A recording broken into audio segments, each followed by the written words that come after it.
subscribe di like di komen di share banyak-banyaknya ikuti keseruan nanti ini mau ngapain kemana yuk yes ini bareng teman-teman ya pindah lokasi Ali.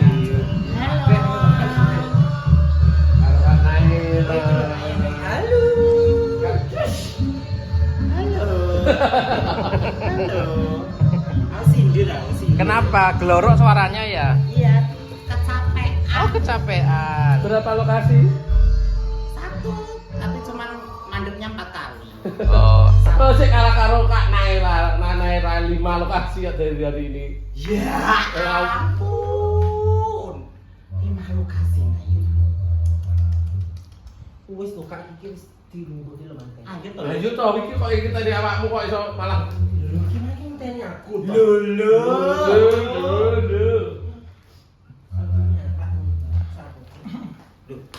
Masuk to. Ayo, ke sana ya. Bapak insya Allah kita dari Mari ban. Wabil khusus kagem panjenenganipun Bapak Agus Sunyoto dalam Ibu Sularti sak keluarga agungipun ingkang kula hormati sumawana dumateng para rawuh para bapak ibu sedherek sedaya ingkang kula mulyakaken. Parang lang rumiyin monggo kita sarangan tansah ngaturaken puja lan syukur wonten ing dalem Allah Subhanahu wa taala ingkang sampun paring pinten-pinten Kak, panas toh? Milih payung nggih? Islam hemat sehat, hemat sehat, sehingga alhamdulillah wonten kesempatan siang menika kita sakit silaturahim, sakit makempal wonten ing panggenipun Bapak Agus Sunyoto sakeluarga agungipun kanthi boten wonten arahan setunggalipun apa boten sanes dalam rangka kita sareng-sareng derek mangayu bregya sawetara doa pangestu dumateng kemangkan detali. Salajengipun selawat salam ingkang sampun diatur dumateng Kabupaten Pemalang derek wewengkon Provinsi Jawa Tengah Pak.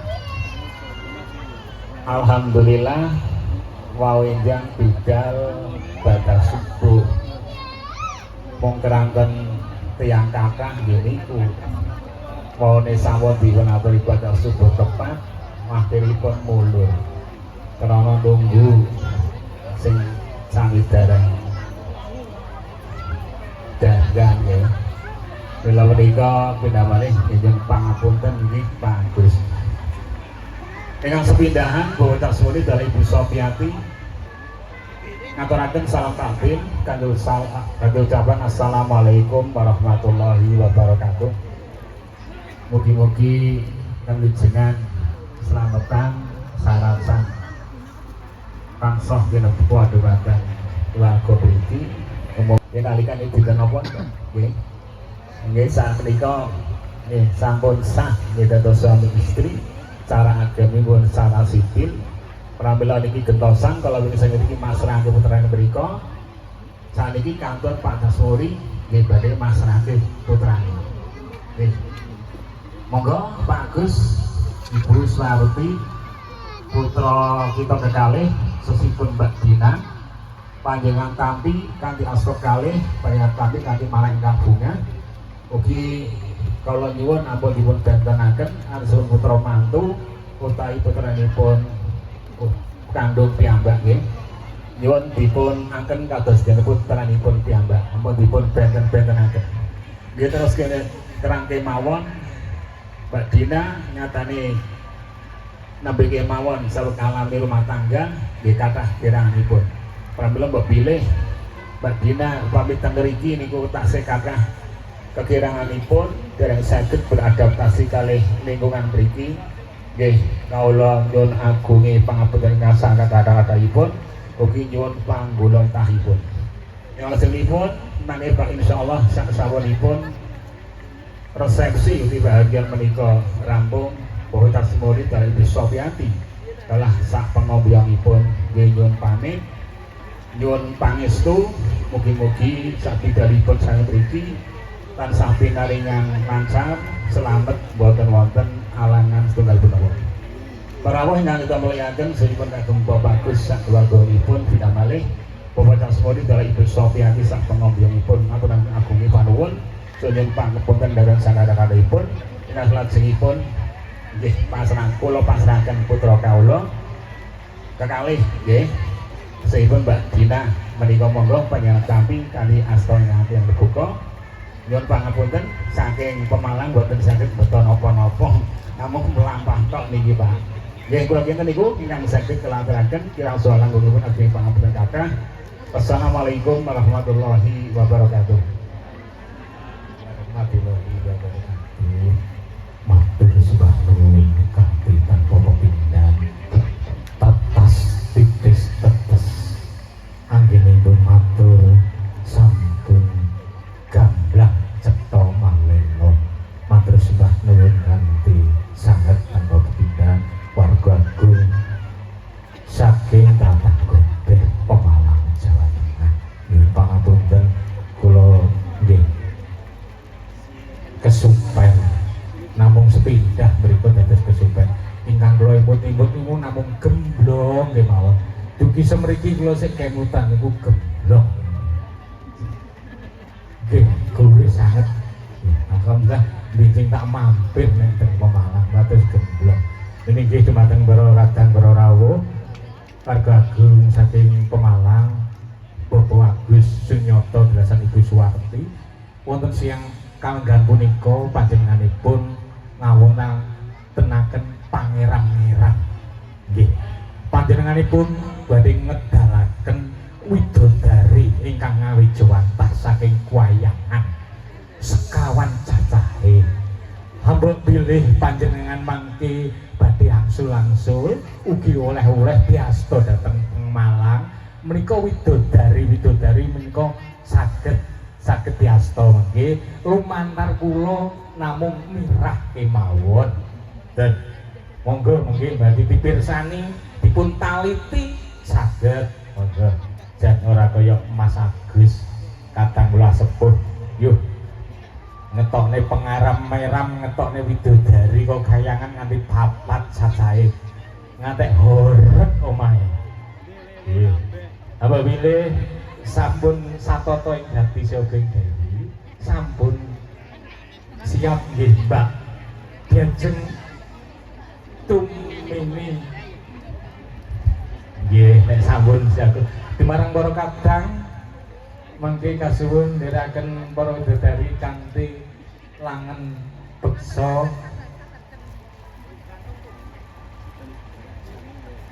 Gambyong Paryanom nggih. Aku nganti rambut nyawang.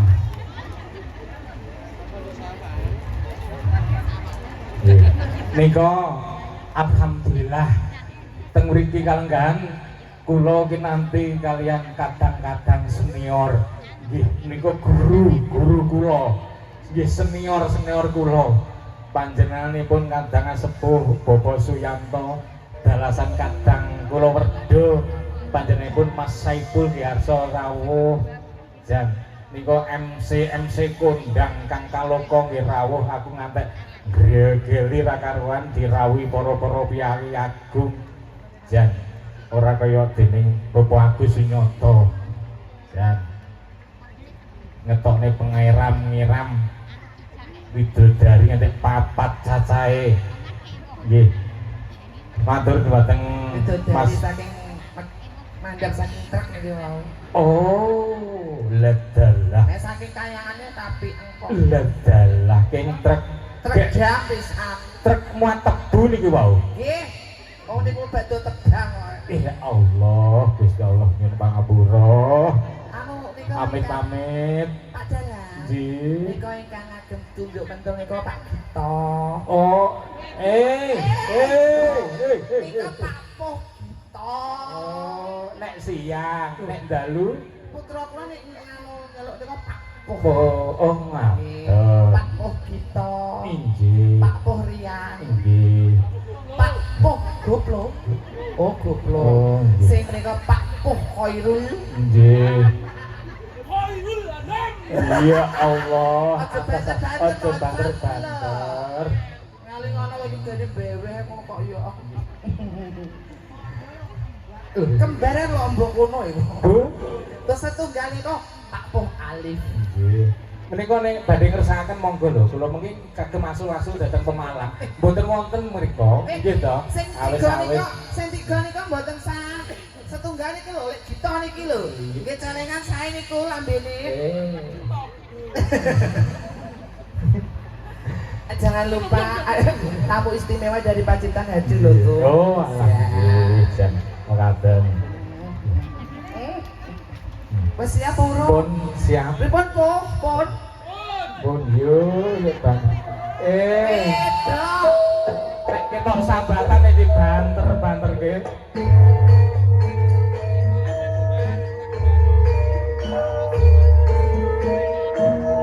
Sing cilik karo dhewe. Sing tuwek keri. Iya. Hati-hati. Hati-hati ya biasa. Kayak sepian aku. Iya. Jan hati-hati ya. Iya.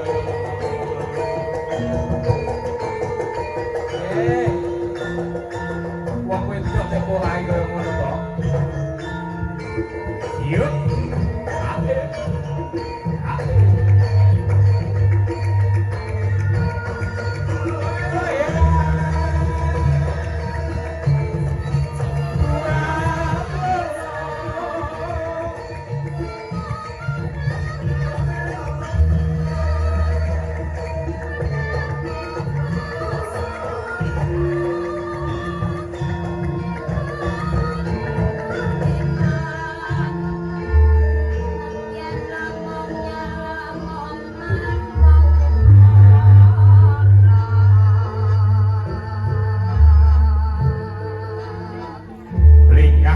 Blingah kaya widodari yang ijo antas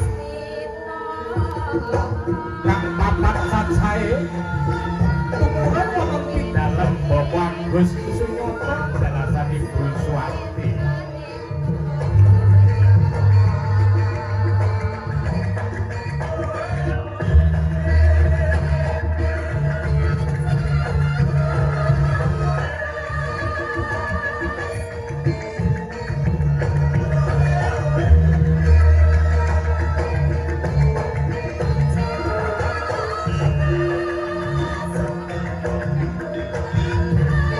Hati-hati kaya.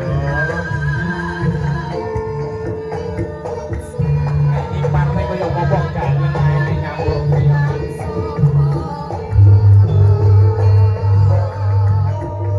Diajeng temene.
gulung-gulung nih.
kasih ya buat Batik Digitalku yang ada dimanapun Anda berada. Mudah-mudahan sehat terus, panjang umur, berkah barokah, lancar rezekinya. Yang sakit mudah-mudahan cepat sembuh. Yang pengen punya momongan mudah-mudahan cepat dikasih momongan. Yang punya hutang mudah-mudahan cepat lunas seperti sahur ya. Oke, kritik sarannya ditunggu, jangan lupa ya. Kritik sarannya, oke. Udah dulu, apabila ada kata-kataku yang kurang berkenan mohon dimaafkan. Udah dulu, dadah. Wassalamualaikum warahmatullahi wabarakatuh. Dadah, dadah.